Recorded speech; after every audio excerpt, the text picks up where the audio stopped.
Welcome to Liquidity and Liquor, and I'm Yosef Martin with Scott Clary, and today we're going to be talking about, what are we talking about? Instagram. Meta is actually adopting what Twitter did, and they're going to charge $11.99 a month for a badge. So this is huge news because up to this point, before Elon got involved in Twitter, even though what were badges originally for? So the verification, the blue check,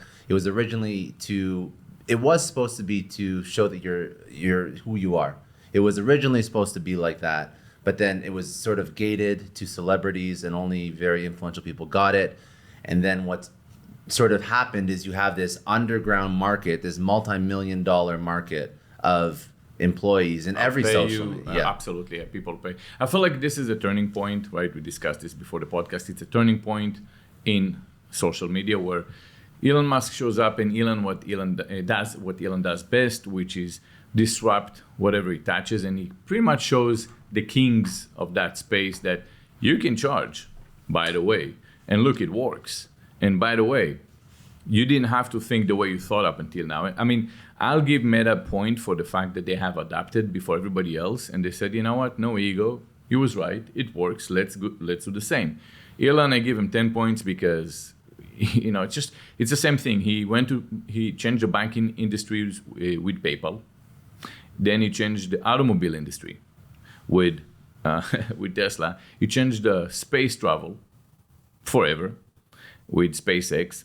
And now he's changing social media. This is a classic case that if you don't want Elon Musk to compete with you, and I'm just wondering what's going to be next. But the fact is that he went and he showed that you can go and charge people, and you'll see it doesn't disrupt anything. Everything will be the same. Now, in reality, what I see now is that the fact that you see when you see Meta charging, they might have, let's just say 8% of the people going around and paying now. Just if it's so think about the numbers, right? If you think about the numbers in the US, in the US, if that comes down to say 50 million accounts in the Western world paying them, it's roughly about 500-600 million a month, right? So we're talking $7 billion of a consistent income to their. So I wish I bought Tesla Meta before, right? But the point I want to make with this one is that this is now. Look at Netflix, where you have a company that charges you about between $9 to $19 a month, and they have to break their back producing content for you for billions of dollars and buying content for billions of dollars. And now Meta is going to charge you $11, $12 just for a badge. Actually, they're going to even charge even more. So $12 is for the web verification. Mm-hmm. Apparently, if you buy it through the App Store, it's going to be $14.99. Oh, well, because they have to pay the app fees. Yes, exactly. So they're still going to make that same amount, but that's the idea. So the idea is that now when you break it down, it's okay. So now it's a Pandora box. You open it. You open the Pandora box. The next phase, my opinion, is that how many of you are willing to pay, say, $20 a month just to make sure, or a year, in case someone hack your account? How many companies would pay $1,500 a month? So there's going to be a person on the other side that can help them when they're trying to run ads. Right now, there are probably millions of accounts that are running ads with no help. And sometimes they bend those ads and they try to ask a question. Like, nope, not going to tell you that. They would pay $1,500 a month or more in some cases. Because you have, if you're in the United States, unless you roll in about $1 million a year in ads, they don't have anyone talking to you. It's all you. I want to bring up something though. So we think it's reactive, but Zuckerberg's not an idiot. And I'm curious if he had something, this is all hypothetical, but I'm curious if he had some strategy that he has been thinking about for a while and didn't act on. And the reason why I say that is because, to your point, Meta support, Instagram support, all the same company. They've been notoriously bad at offering support to their users. So they've basically taken away every single type of support you can possibly have. You can't email people. You can't call people. You can't really interact. So if you have an ad account, because the entire revenue model was on ads. So maybe they thought that maybe they could monetize support in the future, and this was just a great opportunity to do it. I mean, for whatever it is, this is definitely a copycat, right? And I give credit for copycats, by the way. I do. I think that it takes personality to say, okay, it works. It's just you need to adapt. If you don't adapt, you're going to be MySpace. MySpace didn't adapt, so as long as they adapt, it's fine with me. Okay, because the only way I see it is if I was to buy their stock, do I trust they do the right thing? And I feel, well, okay, if no matter what you come up with, they'll adapt to it. So I'm okay with that. And Facebook stock has actually done very well recently. Yes, absolutely. So then the idea is that if you have an adaptive mentality, you're going to always grow. Now, if you look at what you just said, that they were notoriously bad in customer support, which they were, it's because the entire revenue base was only based on companies that were paying, and they were so apprehensive of asking you to pay for support. So apprehensive. And I feel like everything is going to change now. This is my perspective. If I was to be the CEO and I said, how can I make a quick buck and get myself out of, because they're still way below their height, right? On the stock market. If I had to go and think of revenue streams that are predictable, that you can put in a balance sheet and say, that's where I'm going to be in X amount of months, I would totally roll that as another feature. And it doesn't really change anything. It's not like I gave you any service up until now. You just have to pay for that service, and you build teams, and you start being a business, a service-based business. I'm curious how it actually impacts the existing verified users. That's what I'm actually very curious about. So what happens now? Because now you have everybody and their mother who's verified on Twitter. Mm-hmm. So does the it's funny. The cloud, Twitter in Twitter you can actually see, if you do a couple clicks, you can see what was done. So let's see what happens, because we don't know what's going to happen, and we don't know if there's going to be a legacy verification process. But right now, say you have a business that's basically built on your brand that you've built on Instagram, because that happens, and say you have X million followers and you're verified before today or before next week. I think they're rolling this out to Australia and New Zealand first, and then they'll continue the rest of the world. So if that happens, and then somebody pays for verification and there's no differentiator, and then they upload their ID, and then they buy fake followers, and then they're going to go try and sell to a company the post on their Instagram, I'm worried that this but that would be different, because selling a verified account is going to die. The whole concept is going to die. We all know that. But influencer marketing is already on shaky grounds, because brands don't trust influencers as a performance marketing channel. This is adding a layer of confusion to it, I think, that isn't good for people that have. I would always suggest people take their brand off the social platform, because you shouldn't build a castle in someone else's playground or whatever the hell it's called. I'm trying to understand. So you're saying if you're going in and you're basically buying, say you're verified now. You're verified, and you buy fake followers, and now you say I have 5 million followers. But if you can look at the verification, look, well, that's a paid verification.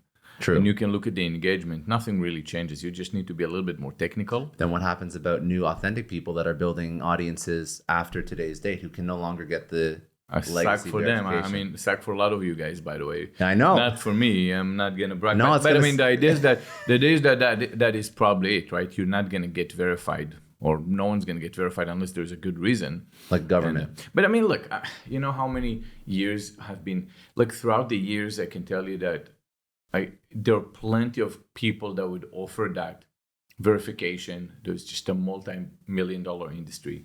It was funny to see how they never thought about just taking that cash for themselves. Look, when you look at the automobile industry, the aftermarket for so many parts in the automobile industry was so big. For example, if you wanted to go and pimp your car and put better audio system, it was only aftermarket. No matter what car it was, it sucked, whatever you bought. Eventually, it took them a minute, a couple decades, to say, wait, we're missing out, let's go. So now when you buy Benz, when you buy Mercedes, you have everything already included. No one does that. It killed that aftermarket industry for the audio, right? Now my point is, it's Pandora box that was opened up, and now everything is going to be considered now. Wait, there was money behind this. If it's real or not, but plenty of their employees made money in the site this way, right? It was just, you want to be verified. I know someone 10,000, 20,000, exactly. Big amounts of money, yeah. And then maybe you're gonna get verified, but now it's gone. There's gonna be other issues, right? I can't tell you how many times I've seen where people had issues with their ads and they're trying to find someone. So agencies stepped in and they said, well, work with us. We have the connection with. All this was just because their entire model was, ad base, and if they can produce a lot, if you can produce a lot of volume in ad payments, you're going to get a representative for free. In fact, they would take you to lunch. They would lunch, dinners. You know how many dinners, expensive dinners I had from Facebook, and a lot, right? They would have a card and just go and spend. Those are big spenders. Just go spend. It's just like a casino, high rollers. If you made it to that point, if you're not, there's not even coach. You get to walk. There's no jet for you. There's no plane. There's nothing. You walk, right? You get on a plane, on a private jet, or you walk. That's how it was. Now, just go and build up a sales team and just tell people pay for the service. Start selling that service. Do you think every social is going to take a number out of their playbook and copy must? So YouTube verification right now is, I think, 100,000 subscribers to your channel. That's their benchmark. And then they verify your channel. TikTok, I don't think there's a playbook. I think they just verify people that are famous. I don't know what that means. Well, I mean, I had 3,000 when I was verified. On TikTok? On TikTok, 3,000 followers. Facebook has verification too. But I'll tell you how it was. But I'll tell you how it was. If you're a serious company, and at the time with TikTok, that was back then. So if you're a serious company and you run an ad program with them and they have someone with you, like, oh, sure, I'll verify you. Because you ran an ad. Okay, so, okay, you're a big company. Okay, fine. So it wasn't, and I don't think that have changed. So that's my company. I'm the owner. My company should be verified. I should be verified. Here is my budget. That's what I do with your competition. Okay, sure. We'll do whatever you want. Maybe it changed, right? We're talking 2020. It was back in the day, but if you have the cash, eventually you'll get verified. It's interesting because the ones that mean the most now. So Twitter probably was the second most important verification for most people. Yes. Because if you think about everything, YouTube, nobody really cared that much. Yes. TikTok, LinkedIn, no one really cares that much. Instagram and Twitter were the two most important in the influencer economy industry, and now those are the ones that you can pay for. Talking about payments, if you go on LinkedIn, they I think had it right. They would go and tell you, look, if you want, pay us I think $1,500 a year or so, and you're gonna get a premium program, and you can see who saw your profile. They already went in. They created into a product. They had a level higher, and for a long time, LinkedIn was doing the little blue in verification, and that was for like Bill Gates and Elon Musk and like the A-list of business. Now they do awards. They do, I think, top 10 or top 100 voice of LinkedIn or sales influencer, and the people who win that annual contest, they get a little blue. That is actually smart because in LinkedIn, I'm picking it from Eric Sue, where he said 2% of the users are actually content creators on LinkedIn versus 67% on Instagram. So Instagram doesn't have to do it, but LinkedIn try to reward you for producing content. Yeah. But nobody cares about LinkedIn. Yes, it's just that compared to yes, that's it'd be very interesting. All right, final predictions on this. What's going to happen? It's going to roll out. I think it's going to be wildly successful for Facebook, for Meta, in terms of revenue. Yes, I mean it's a predictable model. Yeah, it's a predictable model. And they're going to make tons of money off of this. I don't think it's going away. Yeah. I actually want to go and say kudos for them for adopting and taking the right strategy. And obviously, Elon Musk has been the new king of social media for doing that. Just broke the rules, and let me teach you how it gets done. Like always. All right. Okay, that's it for today. If you enjoyed, please subscribe on YouTube. If you enjoyed this podcast, you can download and listen to it wherever you get your podcasts or on liquidityandliquor.com.